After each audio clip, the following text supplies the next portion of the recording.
Live from the top of the beautiful towers at Merle Hay Mall, all 6 stories of it, it's Faith Works Live with host Michael Damastis. Hey, thank you for joining us today on Faith Works Live. I am glad that you're with us. I am your host, Michael Damastis. Today, joining me in the studio is my son, Jacob Robert Damastis, and we're going to have a really good conversation together with him. Also, we are going to be held together and sustained by our polished Chris Brass, our producer. So I want to talk to you about something real quick as I get started. I want to tell you about just something I'm struggling with theologically, and I don't know if you struggle with this. Do we need to forgive animals? I mean, we're commanded to forgive, but here's the backstory. Our dog Sarge died almost a year ago now. Is this coming summer it will be a full year, but Sarge died from a condition called blastomycosis, which he caught from, it's a fungus that develops in the lungs, and he caught that because he liked to eat goose poop. So we go on walks, and if we're anywhere near a water source, Canadian geese kind of just do their thing. So my dog thought it was like little, green minty chocolate treats, and so he would just eat them, and it was terrible. But we thought it was funny, but we tried to stop him, of course. I mean, it's not like, we'd even have conversations with Sarge before we would go on a walk, and we'd be like, okay, Sarge, we're going to not eat poop today, okay? Because we are civilized. We're not going to do this. And inevitably, he would still disobey, and that was a problem. It actually led to his downfall. And let me just say this to you in the listening audience. If you have a dog and your dog has this tendency, don't think it's funny. Don't think it's cute. It can kill your dog. It killed my dog because he got blastomycosis from the evil, satanic, cat-like Canadian geese. And so I saw some Canadian geese on my way in today when I was driving down Merle Hay Road in Des Moines, Iowa, towards the studio, and I saw some Canadian geese. And I thought, it probably wasn't their poop that killed my dog. They didn't do it, but I just have this general hatred for all things Canadian geese. Do I need to forgive them? I mean, am I sinning against the hatred in my heart that I have against Canadian geese? What do you think? I need to hear from you on this issue because this is a very important issue. We need you to call into the studio 515-251-2612. 99.3 FM The Truth, 515-251-2612. Well, listen. My son, Jacob, is here today, and I really wanted you to get an opportunity to hear a story from him because my son is currently an EMT, an emergency malevolent... No. Oh, an emergency medical typographer. Nope. Emergency medical technician. There you go. Thank you. Yeah. And he does very important things. I've been to where he works. I've seen the ambulance and stuff, and it just kind of blows me away when I see all the things that he's responsible for as an emergency medical technician and the stuff that he does. It honestly is humbling to see that. And there's a reason why my son had become an emergency medical technician. So I want to give an opportunity for you to just talk a little bit about what led to that, because you really feel God called you into that, and I want to hear from you on what you believe about that. Okay, well, as you know, we were, it was in March, I guess, of 2014. Mm-hmm. We were driving down to Milo, Iowa, Mm-hmm. and you and I came across a really bad accident. Yes, we did. A semi kind of collided with a minivan. There was a mom. Head on. Yeah, mom and a 2-year-old kid inside the minivan. Mm-hmm. It was a really, really rough scene. The 2-year-old kid wasn't dead when we got there, but Now, when we arrived, by the way, just so that we kind of lay a little bit of the backstory on this, we pulled up on this scene right as it had happened. I mean, it had just happened, and as we came upon this scene, the minivan, the pickup truck or the semi truck had swerved off to the side of the road. The minivan kind of was off on the other side of the road, but you could tell it had obviously been crunched up really bad. The mother was sprawled out on the road. Yeah. And this little child, this little baby, was still in the car. So go ahead, continue. Yeah. Well, the kid was in the car, and I went over to the mom, with absolutely no medical training whatsoever. I was just like, well, darn, what do I do? So I just kind of laid with her, and I held her head. She had some pretty nasty cuts all over her face and everything, and I just kind of sat there and I kind of stroked her forehead with my thumb. Now, he's being a little bashful on what he said. He knelt down beside her, and he rolled up his jacket that he had on, and he put it underneath her head, and he sat there holding her hand, kind of stroking her head, just telling her it's going to be okay. We've already called 911 at this point. I had done that. Before we actually kind of did that, we both went and checked this child.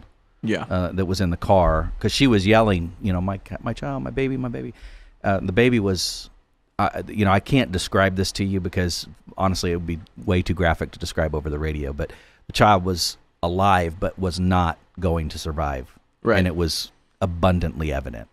And so, we went back. We did not tell her that, but my son I'm just kind of like, what do I do? I'm a pastor, but I don't know what to do. I can dial 911. But my son jumped right down into this, and he's stroking her hair, he's holding her hand, and he's like telling her it's going to be all right, it's going to be all right. And she would ask about the child, and he'd say, hey, we're gonna figure that out. We need to get you taken care of. So he kind of tried to divert her attention in that too. All the medical vehicles started coming before too long. The helicopter, remember, that landed right in the road. They took her off. Yeah. And so my son and I, Jacob, I'm kind of blown away because I stood back most of the time when Jacob was doing everything he was doing. More cars showed up, all this stuff.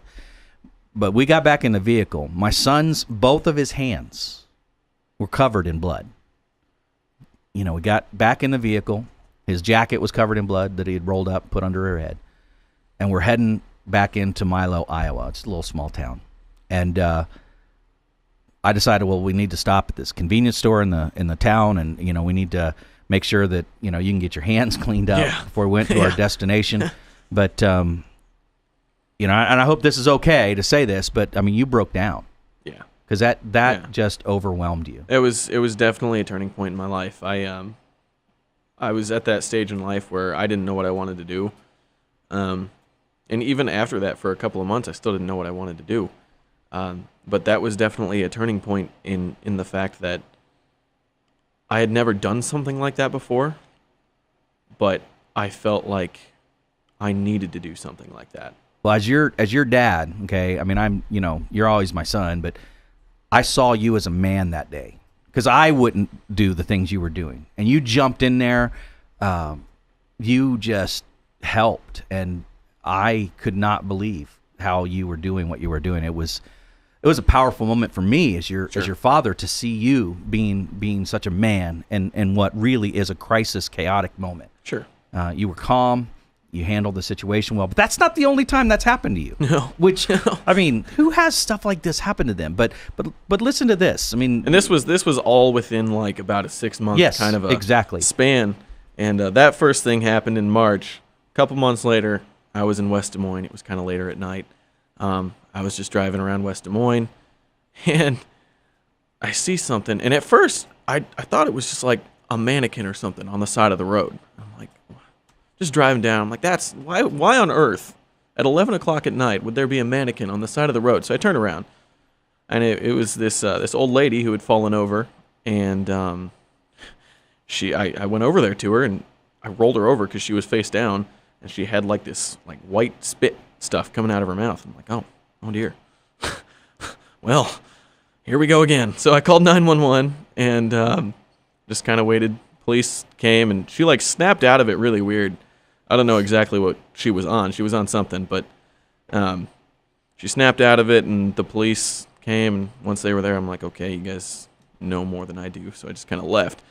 And then after a Bible study, I was with my friends. This was about a month or two after that. I was with my friends at the Perkins, right over here on Merle Hay, actually. And we were sitting there eating. All of a sudden, I hear this really loud banging, kind of scraping, crashing noise. And look over out the window. There's the bottom of a car. Well, that's not supposed to be there. So I ran out there, and it had actually knocked over the big flag. Yeah, the pole. gigantic flag poles that are outside of Perkins. It just cut it right down. Like the car hit it and just folded right over. But the car was on its side, and I went out there, and I was the first one out there, and I actually pulled her out of the car.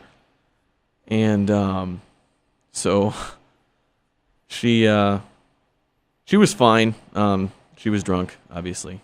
I mean, who does that normally? But but you got in. He climbs into the car. There's broken glass everywhere. He climbs in. He helps her get out of her seatbelt. Pulls her out of the car. She's messed up, kind of whatever. That was, again, that's crazy. Now we're going to come back on some of that, but I want to ask you, I want to go to a caller real quick. We have on the line. This is Rachel who is calling in, and Rachel, are you there? Hi. Hey, how are you? I'm good. I just wanted to comment about the dog and animal forgiveness situation. I was actually in a situation this weekend where my dog chewed up my Uggs on my father-in-law's lot. Whoa. And I was wondering, should I forgive the dog or should I forgive the father-in-law? Definitely the father-in-law. Definitely. Are you there? Thanks for that advice. Yeah. Well, for everybody out in listening land, you need to know this is my daughter-in-law, Rachel, and she is actually going to be a regular part of our show on Tuesdays as we move forward. But Rachel, I'm glad that you were able to give forgiveness to your father-in-law first, and then your dogs, because they need it too. I don't know. I feel more forgiveness for the dog right now. Well, thanks for calling in, Rachel. Okay, bye. Yep, bye-bye. Let me tell you a quick story. There was a woman who had a furnace that broke, so she calls a heating and cooling company, and they come to replace her furnace and charge her an exorbitant amount of money to do that. But my friend Nathan Shanks, that was his mom that happened to. She didn't have the money to do that. So he ended up getting his own heating and cooling company, Baldwin Heating and Plumbing. You need to call them today at 371-4036. 371-4036.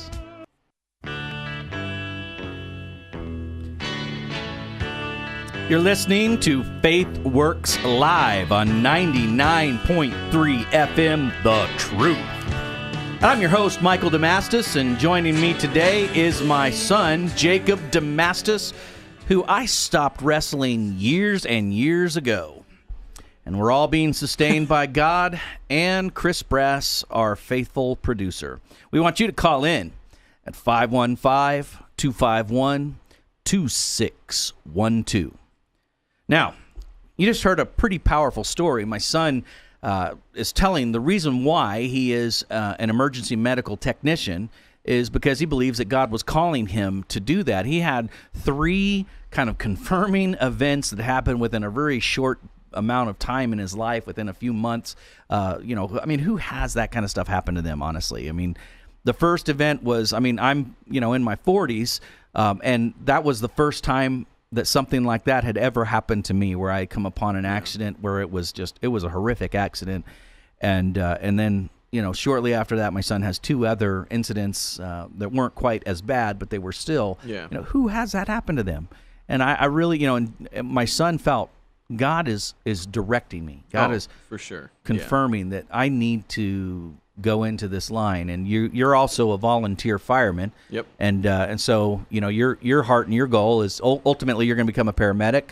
Yep. You want to get full time on a fire department and be a paramedic fireman and all of that. So that's very commendable. And I think honestly, I thank God for people like you that do things like that, because it's not an easy thing to do. But it kind of begs a question a little bit theologically. We're going to travel down this road, but and I really want you that are out there listening to this to think about this, and maybe you've considered this. But how much of our life is actually mapped out by God?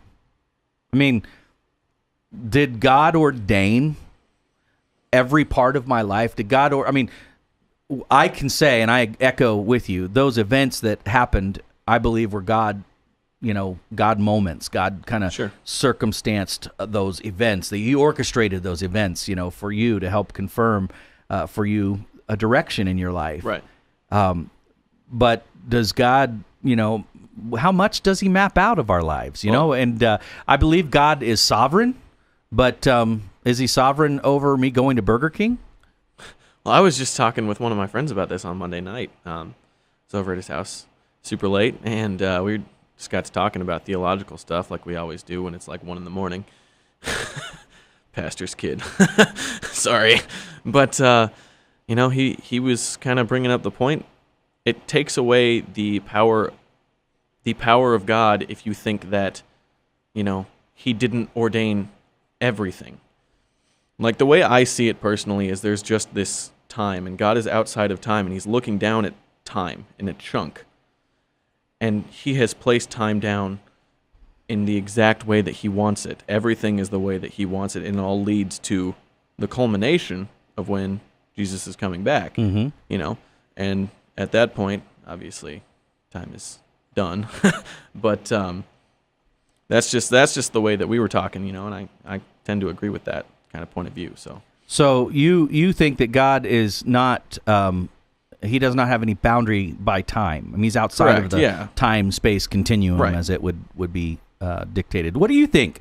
If you're listening, 515-251-2612. What are your thoughts on this matter? Does God, determine for you every single step, or does God kind of more like an orchestrator? Just there are things that are happening, but He's not necessarily involved in every single detail.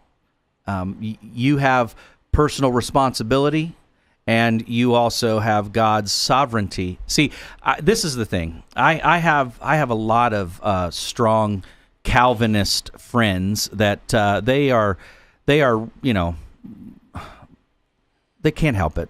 God ordained them to be the way they are, but they believe in God's sovereignty in the way that we don't have any real responsibility, and any time that we say that, we're trying to say that man is kind of a self-sovereign state, in some sense. But I just put all Calvinists in a big bag where they belong. But I don't necessarily mean that all Calvinists are that way. But there are hyper Calvinists that they drive me nuts. But I believe that Scripture kind of has this tension, the tension between the responsibility that we have in this life and the sovereignty that God has over life. And see, because even all of my hyper Calvinist friends look both ways before they cross the street. Think about that. Boy, I just stumped them right there. No, but that's the truth, though. And I think that there's a tension, and I think that Scripture really supports, in a sense, both ideas of being predestined and us having personal responsibility. I think that is an idea that rests in God's Word very, very comfortably at this tension level. We want you to call in, because I really want to hear from you on this. On our number here at the studio is 515-251-2612. Now, what do you think, Jacob, about what I'm saying? What would be the purpose of ministry if everyone was already predestined to believe in God or not believe in God? What's the purpose of ministry? Like, why do we have to go and reach out to people if they're already somewhere in sometime in their life? As many Calvinists would say, because we don't know which ones are the elect. We don't know who the elect are, so we need to go out there and make sure we can find them out, because God has told some that they are going to go to hell, and God has told some you're going to go to heaven, and God You can't see what's happening in the studio, but I have a great distraction in the studio today because there is a person that was ordained by God to be here, but it is ordained by me to tell him no. Yeah, he's going to get in here and he's going to share his thoughts on this matter. Go ahead. Hi. Chris Roloff, Calvinist friend of mine. So Jacob asked the quintessential question. Yes. Right? And you're referencing Charles Spurgeon's famous quote, even though Charles Spurgeon believed that God did sovereignly elect some and did not sovereignly elect all, but did select some, he said, if there was a big E on the elect's backs, I would just run around lifting up coattails, trying to see the E, and then just bring those folks to church or whatever. But since I don't know, I preach to all men. But that's anecdotal evidence as to why we should do ministry as Jacob asked. The real answer comes because Scripture tells us to.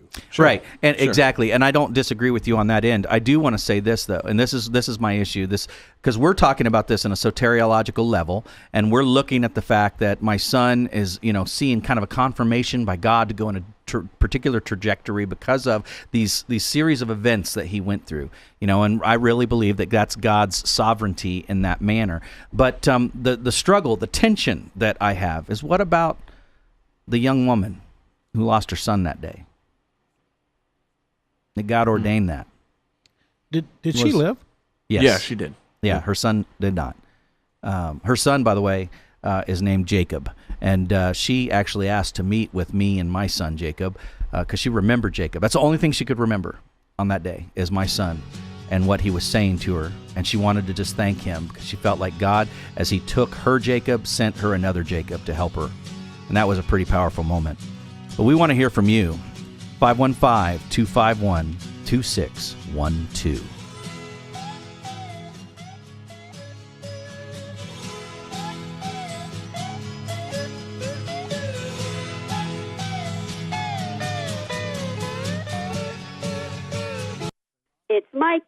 It's Mikey, he's better than TV. We're listening to Mikey, and best of all, it's free. And that was my wonderful jingle-making mother-in-law, Linda. Thank you so much, Linda, for being a part of FaithWorks Live every single day. We love you. She is my grandmother. Yes, she is. She is your me. She is my Mimi. Yes, she is. When she comes back into town, you're going to give me a heads up so I have a chance to flee from doing this, right? Yes. Okay.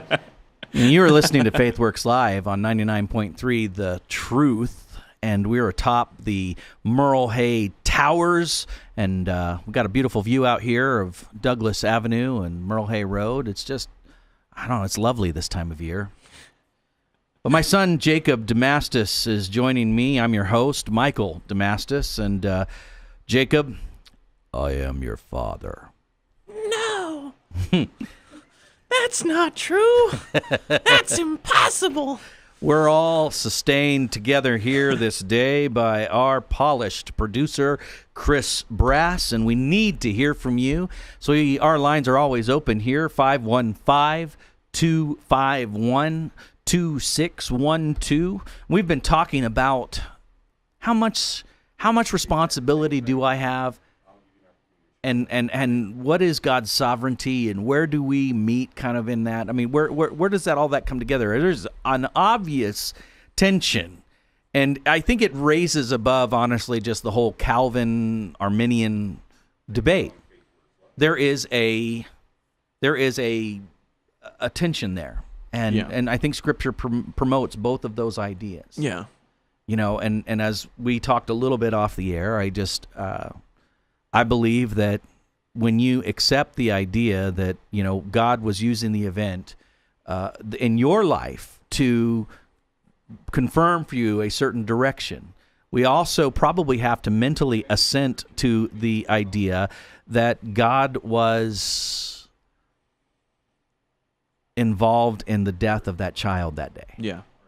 And that's a hard balancing It's act. really, really hard, especially for someone, outside of the faith to see, why are these people saying that God wanted this kid to die so this other kid could have a career path? Right. Right. When God used that awful, terrible circumstance for his glory. Well, we got somebody that wants to weigh in on this. We have Francis on line 1. Francis, are you with us? Yes, hello. Hello. Hi. So, I'd like to voice that I agree with your stance on the existence of the tension, and I think that we should accept that. You know, there's Romans 9, verses 20 and 21.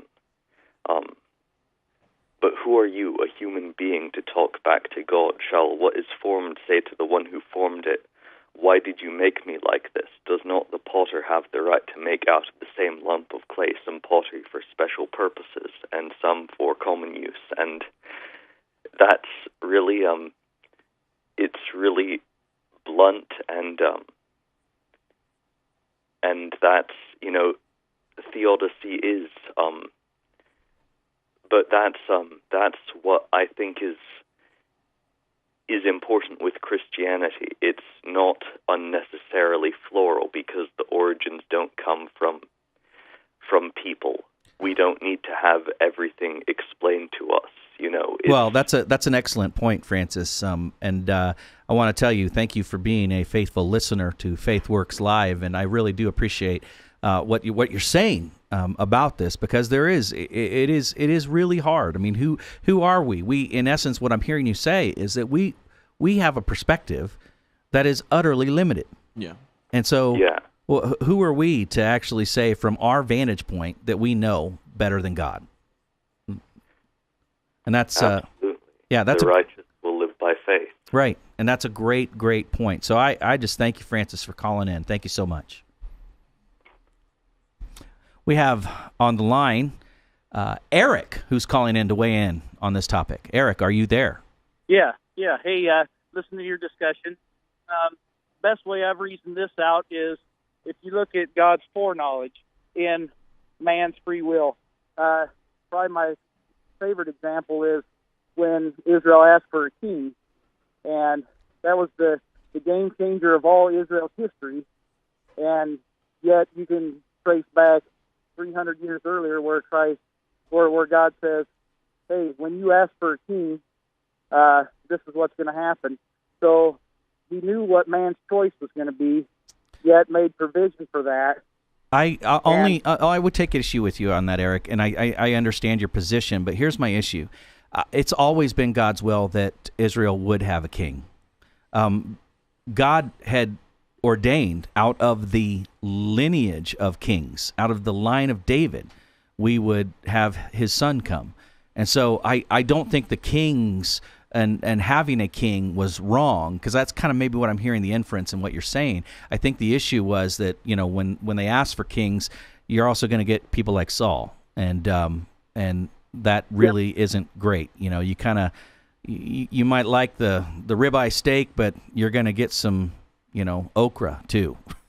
And you still have that point where he wanted to be sovereign king, where he wanted to work through his people personally, and that's why he said they haven't rejected you, but they've rejected me. Well, how do you interpret that then, if his desire was never to have a king? But how do you reason in that part? Well, my issue would be is that, you know, it is out of the line of the king David that God had ordained that Christ would come. That was part of the plan. It's not like a plan B. That was God's plan from the beginning, that his son would come. You know, the only time I could say, I would never even say that it was plan B. It's always been God's sovereign plan. But I guess my issue is that I don't think that it's the issue was them having the king. What was the negative part? My issue was that when you ask for kings, you're going to get some rotten apples, and obviously we can read through the lineage of kings in the Old Testament to see that. So if you would take that aspect that you're looking at, which I could see that, but even then, you still knew beforehand that they would ask for a king. Therefore, he still, to me, that increases my trusting in his sovereignty, because it doesn't, even though man's free will got in there, man chose a king. It wasn't his will maybe at that time, maybe in that direction, because it was clear in Samuel that they have not rejected you, but they've rejected me in asking for a king. So therefore, to me, that increases my trusting in his sovereignty, knowing that full well he knows whatever plans we make or however we thwart his plans, even the wilderness journeys, that wasn't his will that they would go through all those journeys, but through their disobedience and through them working with their free will, his mission was still accomplished. It's really weird because I'm an Arminianist, I guess, if you're going to put a label on me, but I embrace some points of Calvinism, honestly, too, and I feel like I'm the Calvinist, kind of arguing the point, against an Arminianist when we're discussing this whole issue of kings. But I don't disagree with the things that you're saying. I agree with them. I just, in principle, I have, the only issue that I, have issue with is that it wasn't ever within God's will for Israel to have a king. I think that it was within God's will for them to have a king. So take that out. You still have the foreknowledge. Yes, and that's where we agree. Yes, and that's where I think your discussion was going. Hey, where does free will fit into this? How do we see our actions in our day-to-day actions of what happens, and how does that affect God's sovereignty and His overall plan of things? Sure. And so I think if you look through that, you can see that throughout Scripture. Right. Of that, so that's how I reason that out. I don't know if that'll help your discussion. No, it's great, and it's fantastic, honestly, insight to link those things, and I really appreciate you being a listener and calling in to weigh in on this, Eric. Thank you so much. All right, very good. Have a good day. God bless. All right, bye. So, there you have it. We've had some real good thoughts on this. I hope that you're listening and you have thoughts on the tension that exists between what is my responsibility and how does that kind of line up with God's sovereignty? And does God map out what pair of shoes I put on each morning? Or does God just kind of say, I have a will for you for this day? And I don't know. I mean, what is sovereign? What is not? That's there's a tension there. And as our caller Francis said earlier, I mean, we just got to kind of sometimes live in that place of tension. And so that's a real difficult place to live. But I'd like you to call in and weigh in on this. 515-251-2612. This is FaithWorks Live on 99.3 The Truth. My son, Jacob Damastis, is with me today in the studio. So what do you think, Jacob? What do you, after hearing those calls, what are your thoughts? Oh, man, this is so much more than I can fit in 30 seconds, so let's just save that for another time. I'll fumble over my words and make myself look dumb. All right. Give us a call. 251-2612.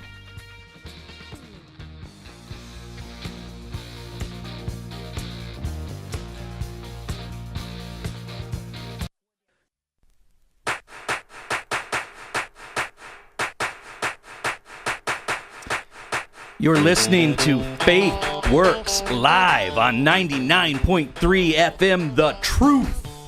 I'm your host, Michael Damastis, and joining me today in the studio is my son, Jacob Damastis, single and available. Oh, my gosh. Oh, my gosh. Hot, young, hunky. Whoa. Jacob is actually going to be joining us regularly, about once every week, coming in for a segment just to give us some sports talk, because my son is a sports nut, and I care only about sports that the teams that God cares about. So my knowledge on this is just limited to what God cares about when it comes to sports. So I like the Chicago Cubs and I like the Green Bay Packers, and so that's really all I care about. There are some other sports out there, but when Michael Jordan left the NBA, there really wasn't any reason to watch the NBA anymore, and so I don't care about that. Nobody cares about hockey. Soccer is for women. And so that's really kind of it. It's baseball and it's football, and it's really kind of only the Cubs and the Packers. America. That's right. So we're gonna talk a little bit about some of that today. Jacob has come in and he's ready to give us his very first sports update. We got to come up with some theme for sports update music. Yeah. Oh yeah, we got to do that. There you go. Okay, so yesterday, Tony Romo announced that he is going to retire. Tony who? Tony Romo. Tony who?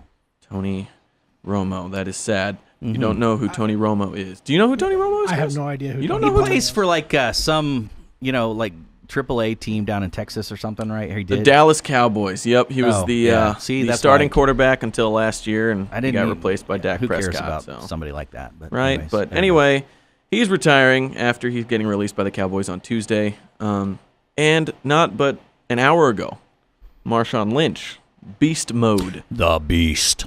He said, and I quote, to Jack Del Rio, he's planning to unretire. So he's coming back in. He's going to go and he met with the Raiders today. Now, and how many guys have done this? And I mean, maybe he's at the stage where he's still going to come back and give him another good year or two, but we've seen this played out over and over and over again with so many other athletes where they do it, they come back, they quit, they come back, they even go to another sport, and they stink. And so is that going to be the story of Marshawn Lynch? No. Marshawn Lynch still has a couple good years left in him, and I think he'll call it quits after that. But he is a tank, and he is built like a tank, and he can still perform in the NFL. So I just don't want to see him devolve from the beast to the mouse.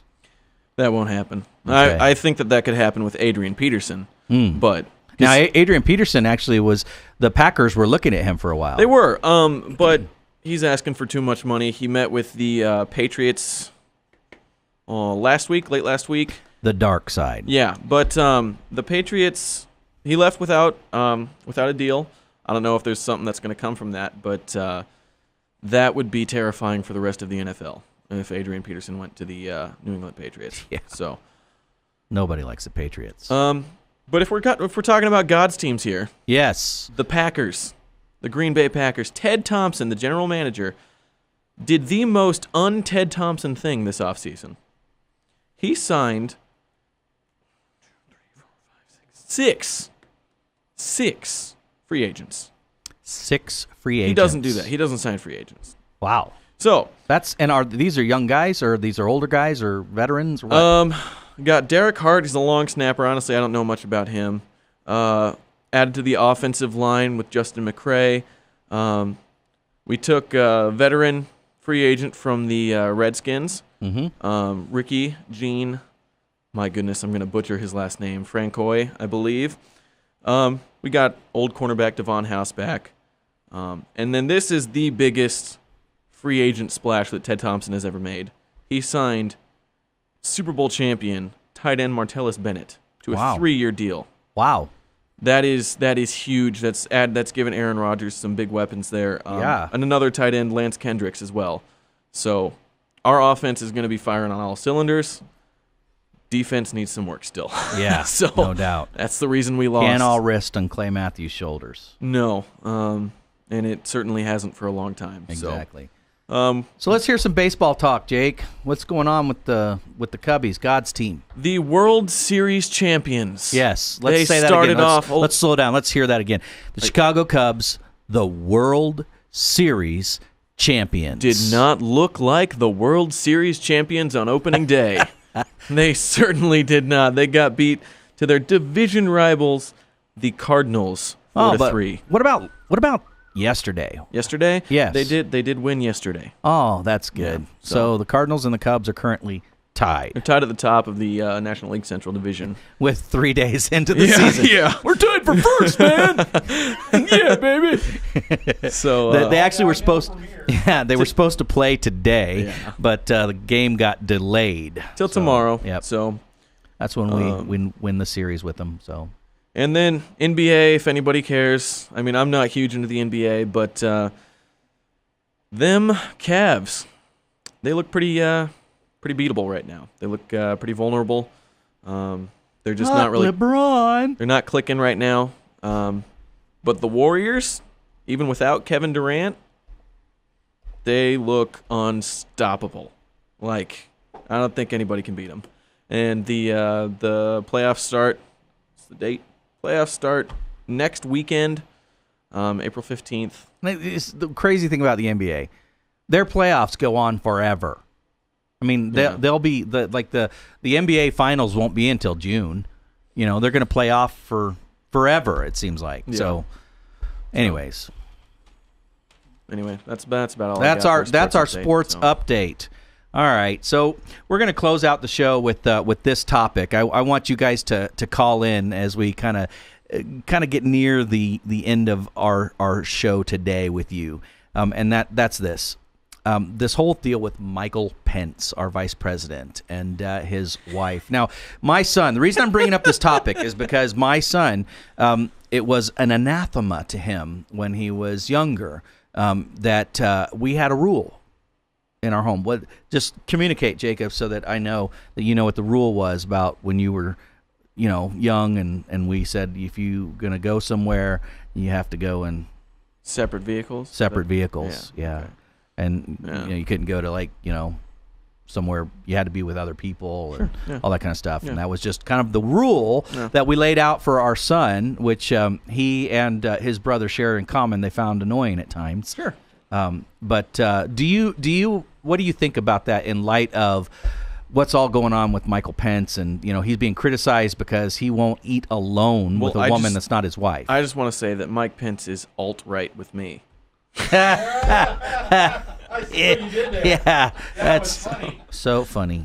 Okay. So, I really think the only person who would have a huge issue with Mike Pence guarding his marriage like this would be Bill Clinton.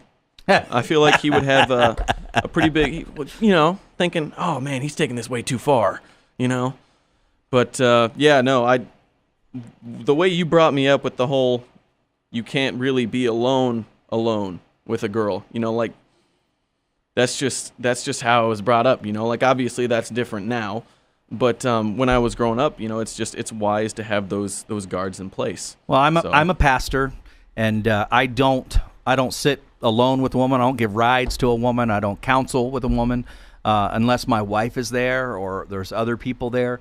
I just guard myself in the midst of that, and part of that is not necessarily me, but it's I don't know what potentially could happen, especially and so I want to be above reproach. I don't want the scriptures say don't even let there be a hint of sexual immorality. And Mike Pence is a believer. Mike Pence is a Christian, and so I think he is wanting to be faithful and guarding his marriage, and it's so weird that he's being criticized for that by the people that are arguing against us never judging people for their sexual choices. And here's a guy that's wanting to be sexually pure. It's you can't judge what I do, but I'm going to judge you for doing good things. Yeah, and everybody freaked out about it. Like what? Why? So weird. Well, listen up.